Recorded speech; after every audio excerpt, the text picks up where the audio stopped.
Banyak orang bertanya sama saya, bagaimana ya dengar ya Tuhan? Berapa tahun jadi orang Kristen? Sudah tahunan loh. Dengar enggak ngomong-ngomong mbak Tuhan? Belum. Sebulan. Kenapa? Karena saudara sudah dipengaruhi oleh cara-cara yang kuno.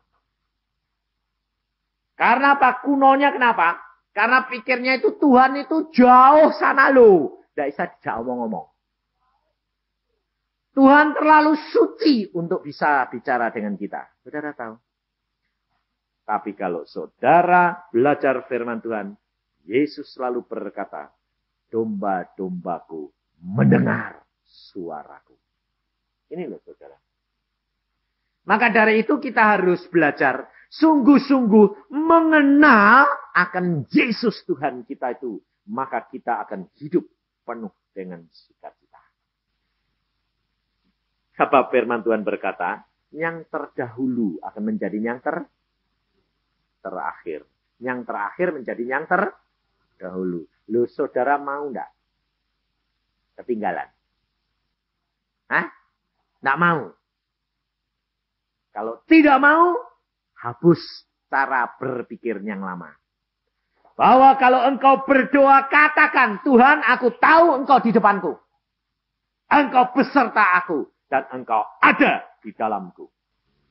Jadi ngomong-ngomong kayak kamu menghadap seperti anak sama bapak. Gitu.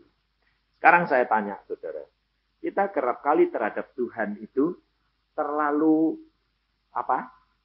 takut, terlalu sungkan, terlalu menghormat, terlalu hormat tuh harus. Contohnya begini. Kira-kira kalau saudara ketemu presiden, bagaimana?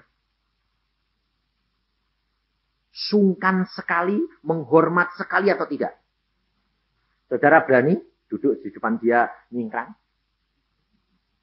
Hah? Kalau saudara duduk, presidennya datang, saudara berani tetap duduk? Hah? Berdiri tak? Nah, sekarang saya tanya. Tapi kalau presiden itu yang datang, anaknya yang duduk, anaknya duduk apa berdiri? Hah? Ayo, saya ini presiden itu, tapi anaknya duduk di kursi. Lalu bapaknya datang dari kamar, metu. Anaknya, Pak, silahkan duduk, Pak. Duduk apa enggak? Anaknya tetap nyingkrang enggak? Iya, Pak. Loh, betul enggak?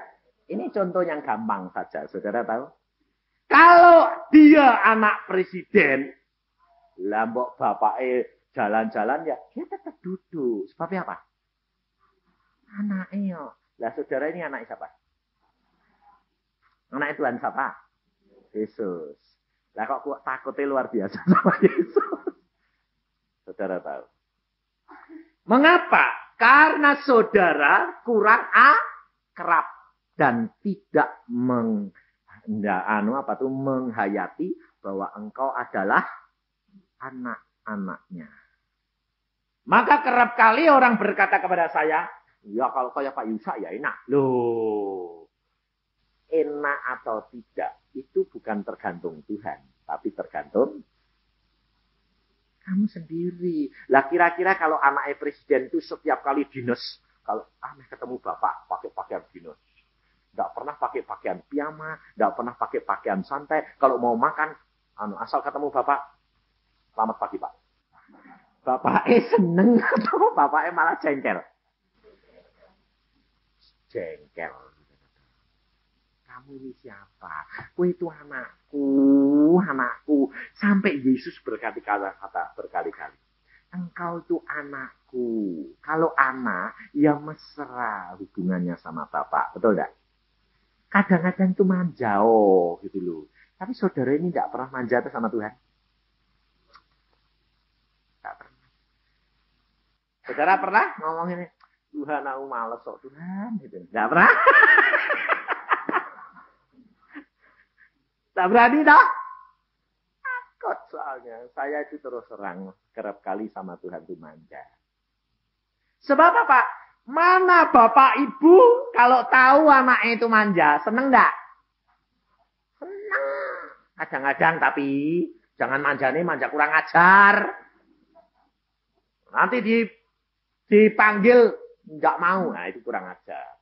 Tapi kalau manjanya kita itu karena manja kita menyenangkan hati dia, pasti dia senang. Ya dah? Ini loh, saudara belajar. Apa yang saudara menjadi orang tua senang kepada anakmu? Engkau di hadapan Tuhan adalah anak Tuhan. Engkau lakukan seperti anakmu melakukan yang menyenangkan hatimu. Yesus pasti senang. Sebab itu saya praktekin. Dan Yesus senang. Dia kerap kali kalau datang, bisa aku sangat mengasihi kamu. Luar biasa. Kalau sudah dengar suaranya kayak gitu, dunia tidak ada artinya. Kehidupan kekristenan harus mengenal benar-benar Tuhanmu. Maka hidupmu tidak ada takut dan khawatir. Karena kalau engkau kenal siapa yang engkau sembah, Tuhan yang luar biasa seperti itu. Saudara tadi sudah nyanyi-nyanyi. Allahku luar istimewa, luar biasa. Perbuatannya ajaib. Tapi kok masih takut terus itu enggak sing jengkel wong tuane atau anak itu. Saudara tahu. Karena saudara tidak ngalami. Kenapa ibu tadi bersaksi dia jatuh? Kira-kira berapa hari, Bu? Sembuh? Hah? 1 minggu. Agak anak. Kemarin dulu saya dengar ibunya cerita. Pada waktu jalan-jalan di Singapura, anak ini masih 3-4 tahun ya. Ya. Anak gue. Waktu masuk ke mobil, tangannya ini kejepit pintu mobil ampat-ampat. Gepeng-peng. Saudara tahu, kalau mobil Singapura itu tidak ada mobil kuno. Sebab kalau sudah 5 tahun, out. Jadi baru semua. Pintu mobil itu rapat enggak? Itu nempel tangannya, tutup, jebret. Bukan del bandal, berat ngancing. Gepeng tangannya. Waktu ibunya anaknya neriak, tangannya kantil. Dibuka, saudara tahu. Ini anak bilang apa? Yesus Tuhan, Yesus. Bengkak, melentung. Langsung wedi. Masih jalan-jalan terus sama ibunya. Dia bilang, Tuhan Yesus sembuhkan. Sepanjang jalan dia bilang, Yesus sembuhkan, Yesus sembuhkan. Pokoknya sama nangis. Memper lah. Orang anak kecil loh, sakit dia nangis. Saudara tahu. Besoknya malam itu dia berdoa terus. Besoknya si tamunya itu yang mengajak itu ingin dibawa ke dokter untuk dironsen. Sebab kemungkinan remek tulang-tulangnya. Dan dia datang, dia tanya, yuk dibawa saja anakmu ke rumah sakit untuk difoto atau diobati. Anak ini bilang apa? Nggak perlu om. Kenapa? Sudah sembuh semalam. Dan tidak bengkak lagi. Dan tidak infeksi. Sembuh total. Kira-kira penyakit ibu itu sama anak itu berat mana? Hah? Berat anak itu. Seminggu sama semalam. Hebat mana? Hah? Kenapa anak itu dapat berani begitu? Karena dia mengenal Yesus. Anak baru umur 4-5 tahun itu, saudara. Dia mengenal akan Yesusnya. Kenapa? Dia kalau sembahyang kerap kali ketemu Yesus. Saudara. Ya ketemu. Ibunya mau kepingin beli mobil sedan. Dia berdoa kepada Tuhannya. Tuhan nunjukin. Yesus, Tuhan Yesus datang. Suruh beli kijang. Itu kijangku. Kijang. Anak ini itu luar biasa. Maka dari itu saudara. Kenapa kita dengar gitu itu menguatkan iman kita? Saya sendiri banyak belajar. Jangan saudara kira bahwa saya tidak banyak belajar. Saya dengar begitu saya berdoa. Tuhan. Waduh ini loh. Bisa. Tuhan bilang bisa. iman Tuhan Yesus berkata apa? Hendaklah engkau seperti kanak-kanak. Kita harus benar-benar mengenal dia secara pribadi. Maka dari itu kalau saudara sudah mengalami dengar suaranya, bertemu dengan dia muka dengan muka, engkau tidak pernah khawatir menghadapi hidup ini. Hidup untuk Kristus, mati adalah keuntungan. Maka dari itu saudara, malam hari ini saya ingin mengajak kepada saudara apa? Supaya saudara mengenal dia. Sebetulnya saudara sama saya itu siapa? Mari kita baca di dalam Yohanes pasal yang ke-10. Yohanes pasal 10. Sebab kita tiap-tiap anak Tuhan di Krian maupun di Mojokerto maupun di Surabaya maupun di Bandung. Kepengen jadi anak yang disayang Tuhan. Betul tak? Siapa yang tidak kepengen disayang Tuhan? Kalau tidak kepengen disayang Tuhan, saudara tidak akan berada di tempat ini pada saat ini. Saking kepinginnya toh. Tapi praktek. Rahasianya terletak di sini. Di dalam Yohanes pasal yang ke-10 ayat 17 dan 18. 19.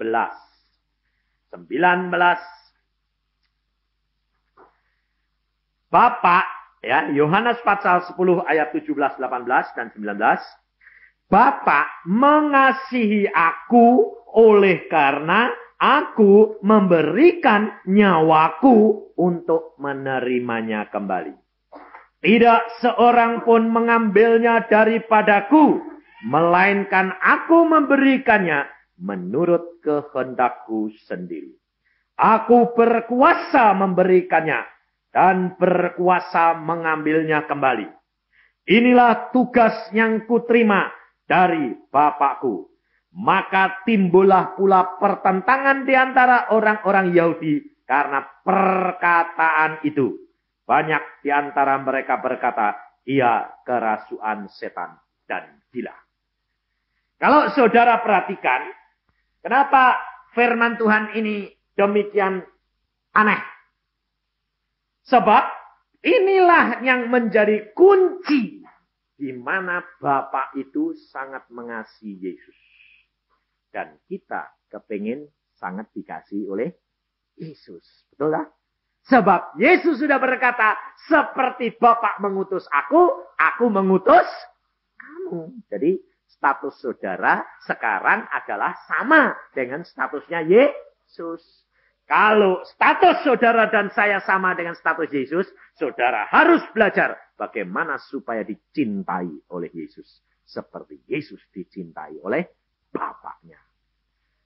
Dan rahasia ini, di mana Yesus berkata, Bapa mengasihi aku oleh karena aku memberikan nyawaku untuk menerimanya kembali. Tidak seorang pun mengambilnya daripadaku, melainkan aku memberikannya menurut kehendakku sendiri.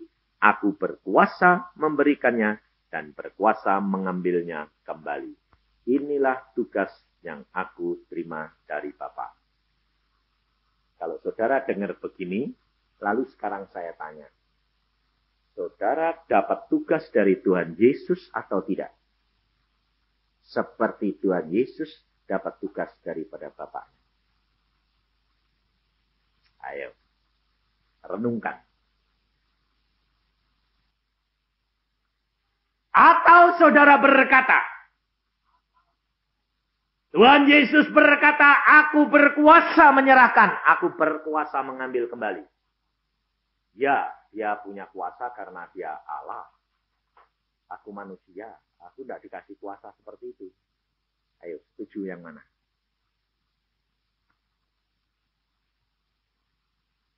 Dan hal ini yang menyebabkan pertentangan karena perkataan Tuhan Yesus. Dan ini yang menyebabkan orang Kristen tidak mempunyai kemampuan untuk dicintai oleh Allah. Sebab apa?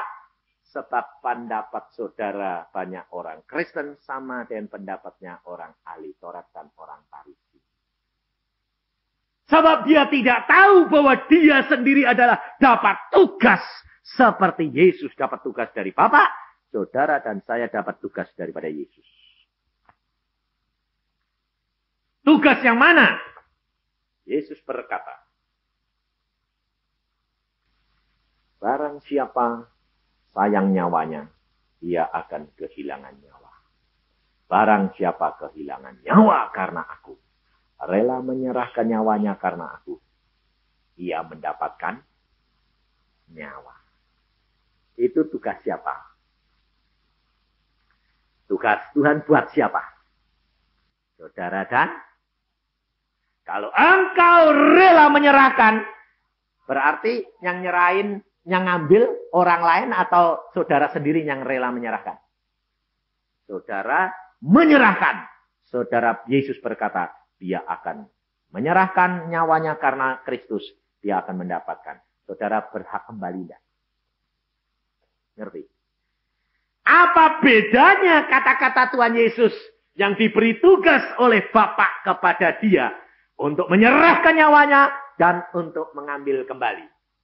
Sama enggak? Saudara dapat tugas. Saudara rela, saudara akan mendapatkan kembali.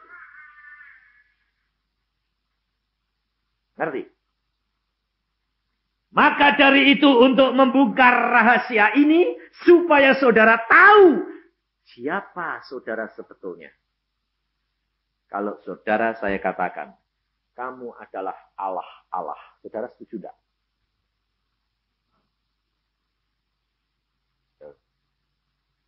Ayo. Oh iya, makanya itu justru tak ajari. Saya juga ajar, saya dapatnya dari Tuhan.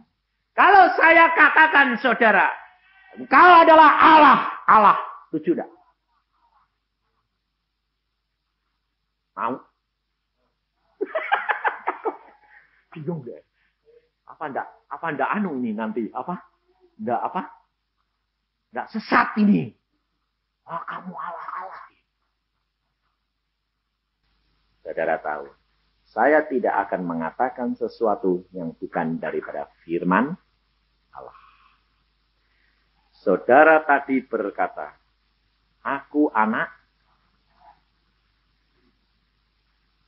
Lah kamu anaknya Allah. Lah lalu apa? Allah punya anak binatang. Hah? Loh, kalau macan punya anak apa? Punya anak kera atau punya anak anjing? Lah kalau Allah punya anak apa? Loh, jadi kamu siapa?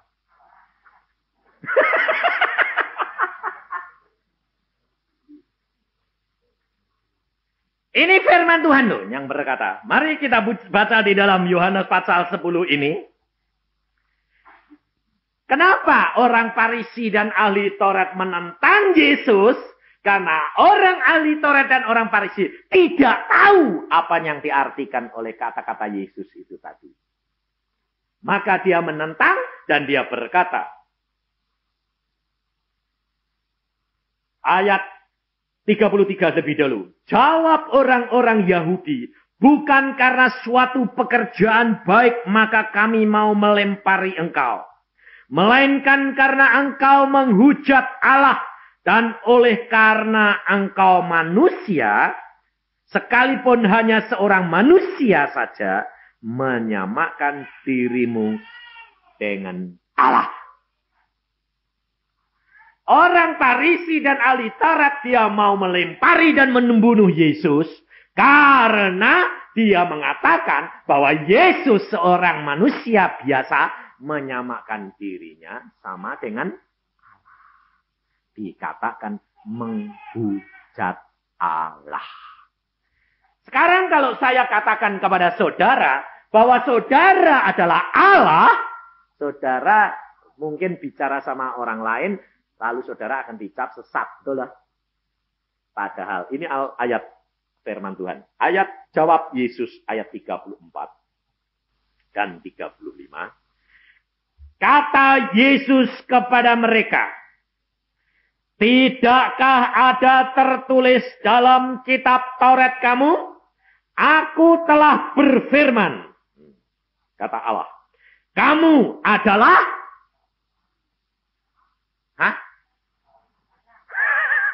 yang berfirman sama Aku Allah yang berfirman. Kamu adalah Loh, bukan saya toh yang ngomong. Loh. Saya Yusa atau Yesus yang ngomong atau Allah kita yang ngomong? Allah kita yang ngomong. Kamu adalah karena kamu anak. Wong anak Allah kok punya anak siapa? Ya anaknya Allah, ya Allah. Ini kata-kata Tuhan Yesus loh, bukan kata Yusa loh, ya toh? Maka dari itu, saudara harus mengenal dia. Lah kalau saudara itu anaknya Allah, lah kok sungkane luar biasa mbak Allah. Asal ketemu Allah, ya Tuhan, mari. Anaknya ketemu mbak bapaknya bilang, enggak Pak.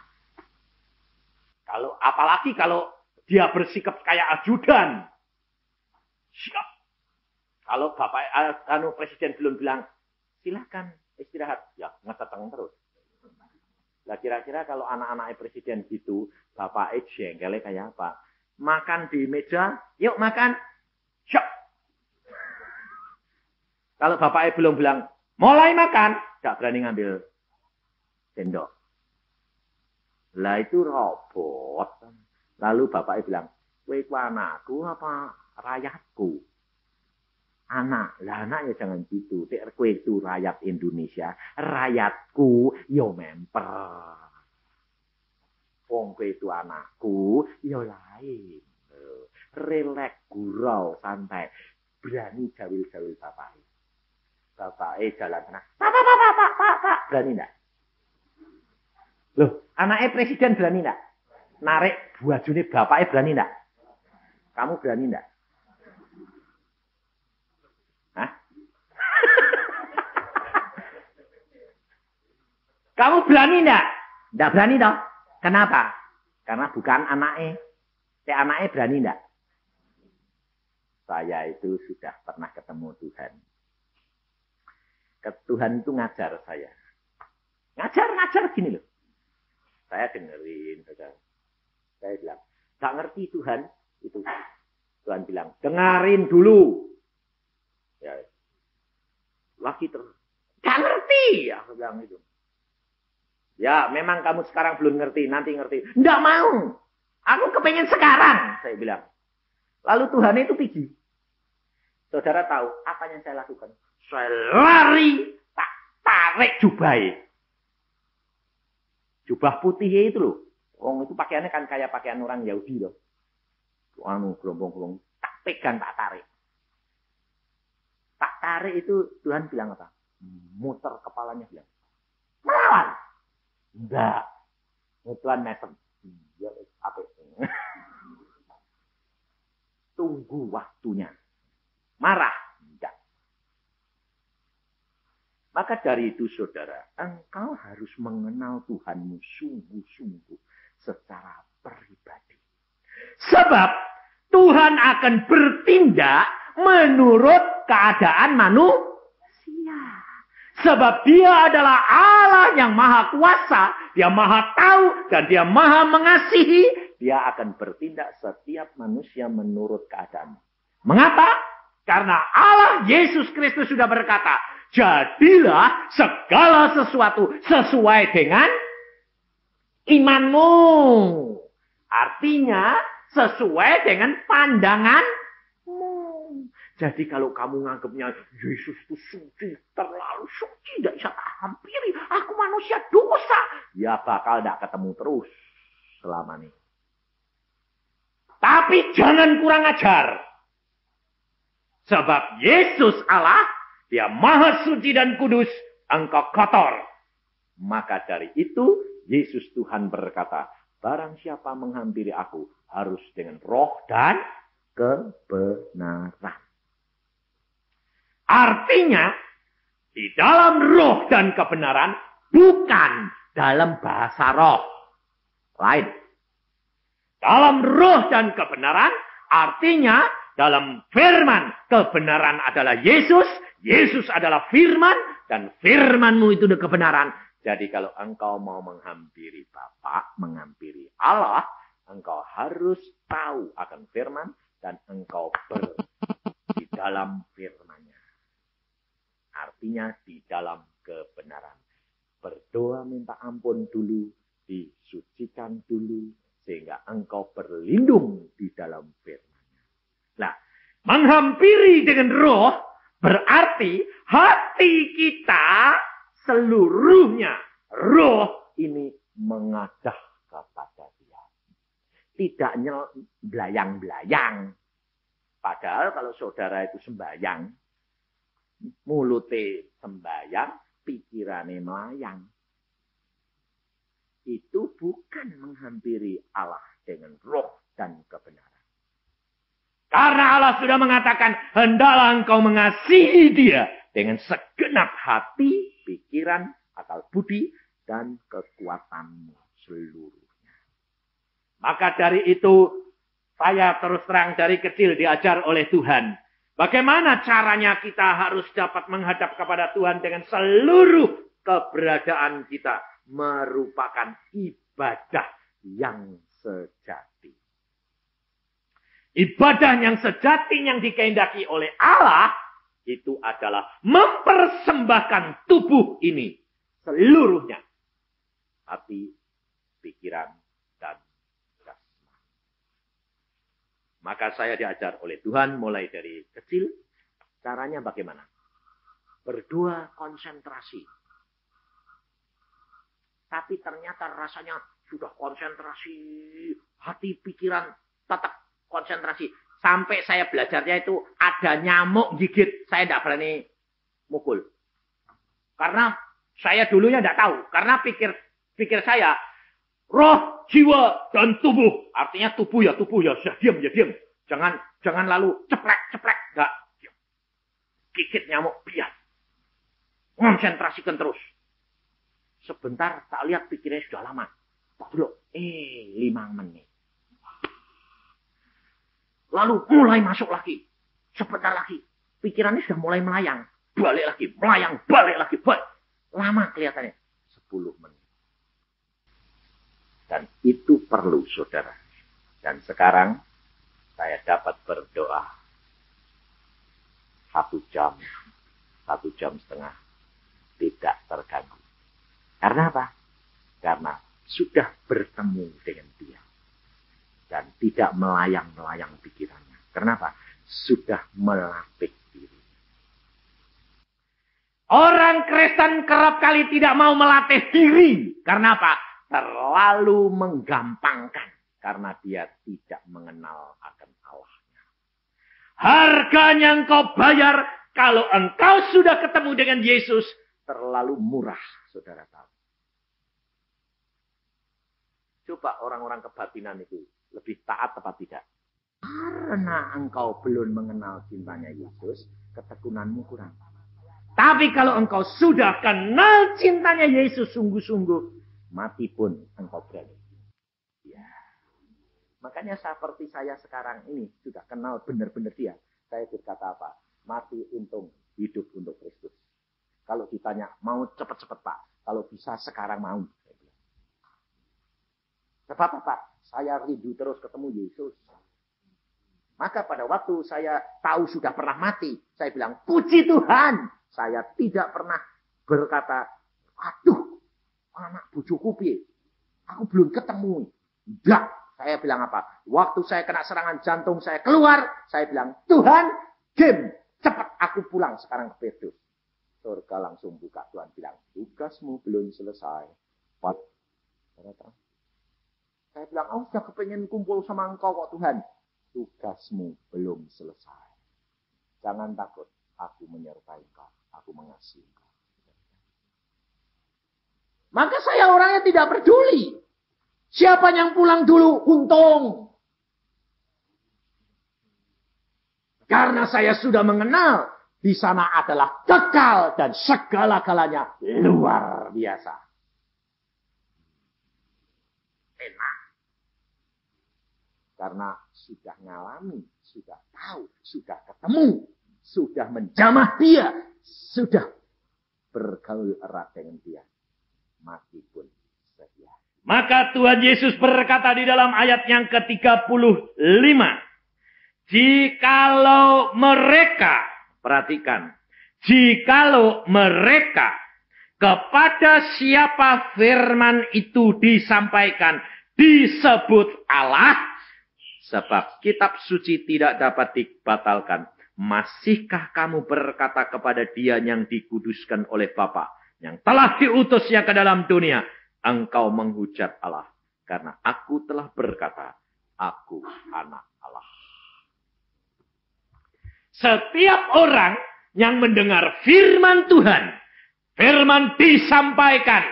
Nah, sekarang saya tanya, firman yang mana yang disampaikan? Sebab di sini dikatakan jelas. Tidakkah ada tertulis dalam kitab Taurat kamu, aku telah berfirman, kamu adalah Allah? Jikalau mereka kepada siapa firman itu disampaikan, disebut Allah. Setiap anak Tuhan yang sudah menerima firman Tuhan, disebut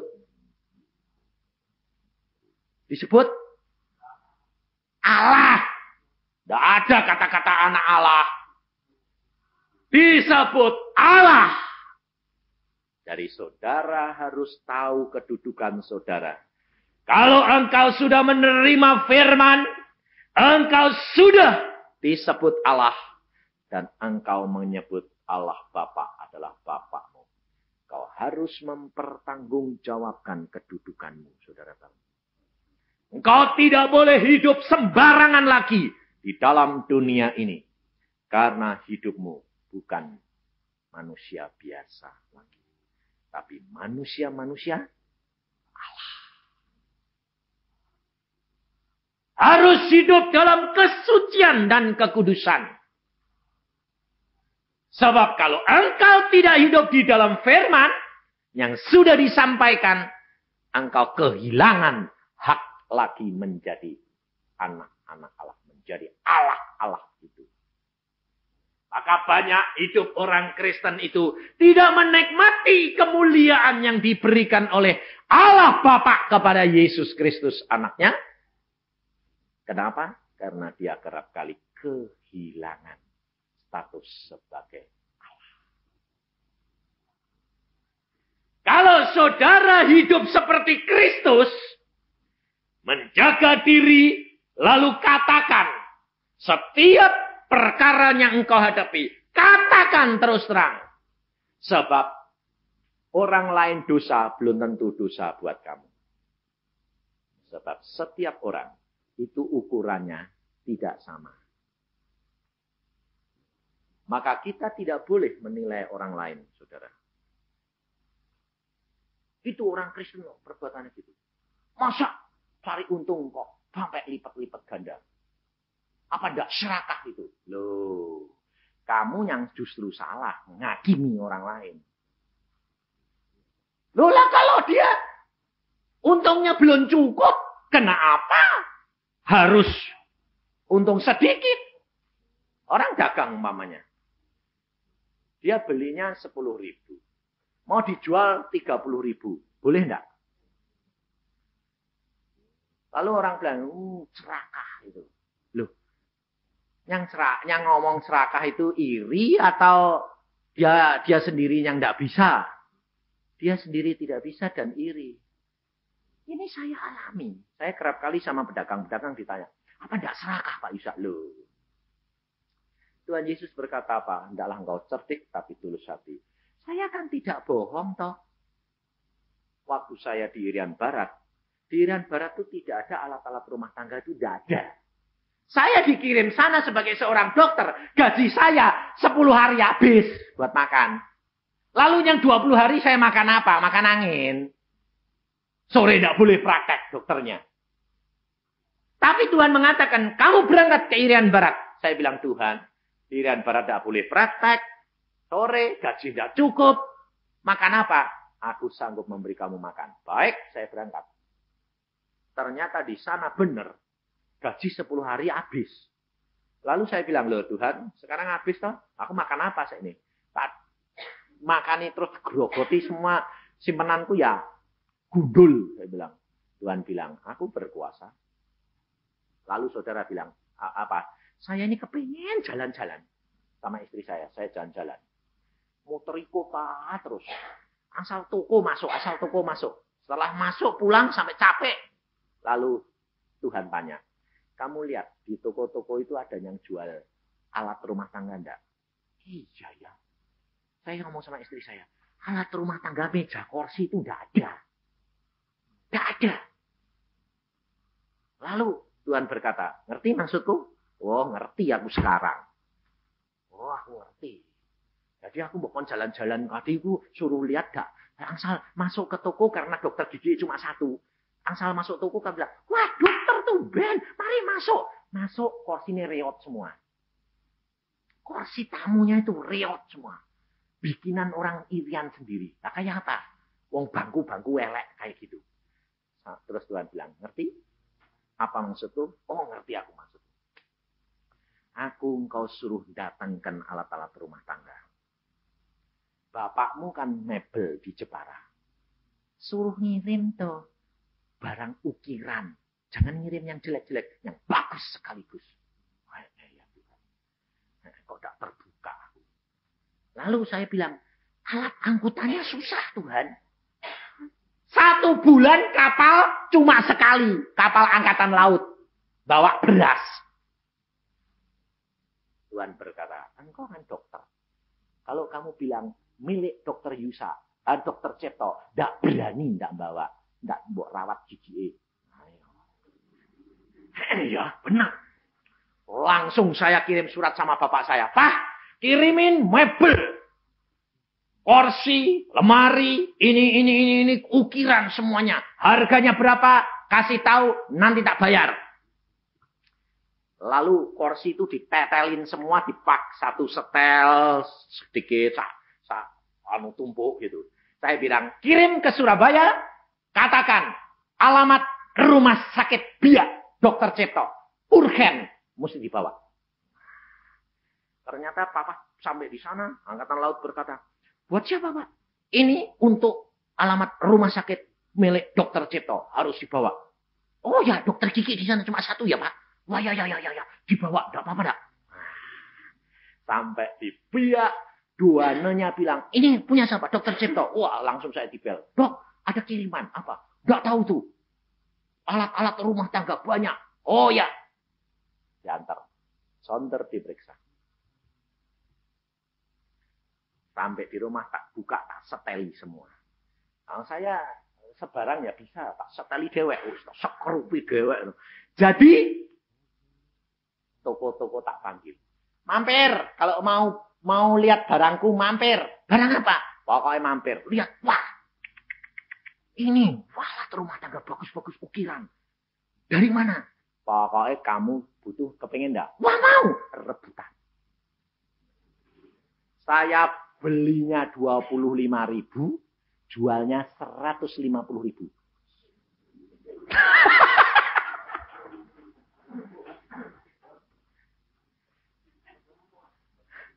Rebutan kayak pisang goreng.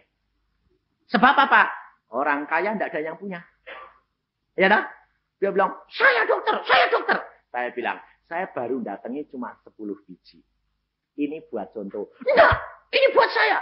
Lah wis gini aja. Lotre, nanti datang lagi. 150.000 satu setel, tidak ditawar. Rebutan. Dalam waktu 6 bulan, saya pakai mobil baru Grace. Anak raja. Saudara tahu? Allah kalau memerintahkan saudara pergi kemana, kelihatannya minus, kelihatannya tidak enak. Tapi di balik itu, kebahagiaan menantikan. Demikian juga kita ikut Yesus, kelihatannya belum terlihat secara mata jasmani. Tetapi saudara harus belajar akan firman Tuhan luar biasa ini. Allah sanggup memberikan tugas kepada saudara dan saya. Saudara diangkat menjadi anak-anaknya. Dan saudara menjadi Allah di dalam dunia. Kalau Allah itu punya kuasa enggak? Selama engkau menjabat kedudukan sebagai anak-anak Allah. Menjaga kondisi dan situasi hidupmu. Berkenan di hati dia. Apapun yang kamu minta, diberi. Sakit pun engkau dapat minta.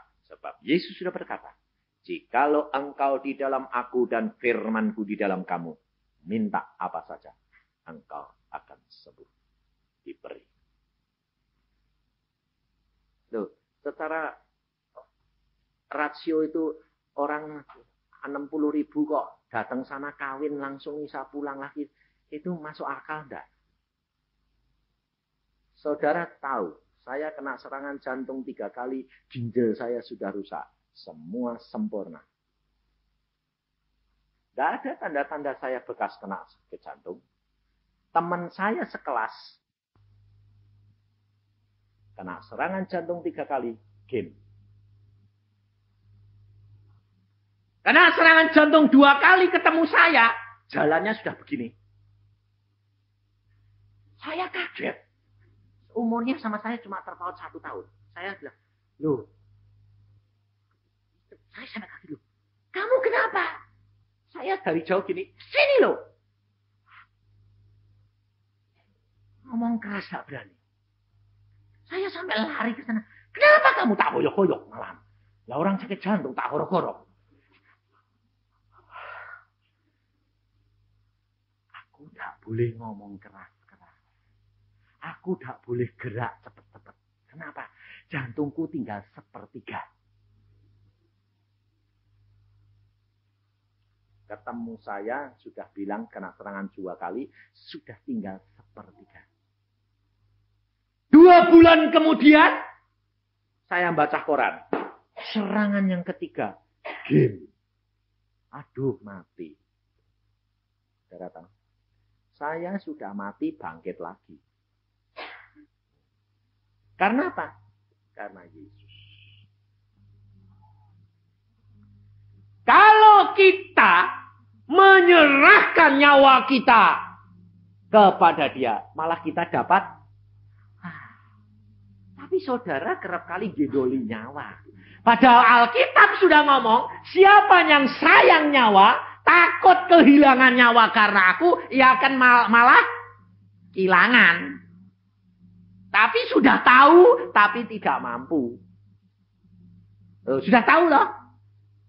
Jadi kalau sakit malah parah, harusnya bagaimana?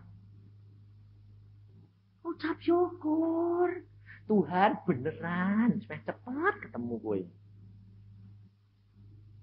Makanya itu saya kasih tahu saudara, tidak usah takut menghadapi kematian. Tidak usah takut menghadapi segala perkara. Dengan Yesus segala perkara dapat terjadi.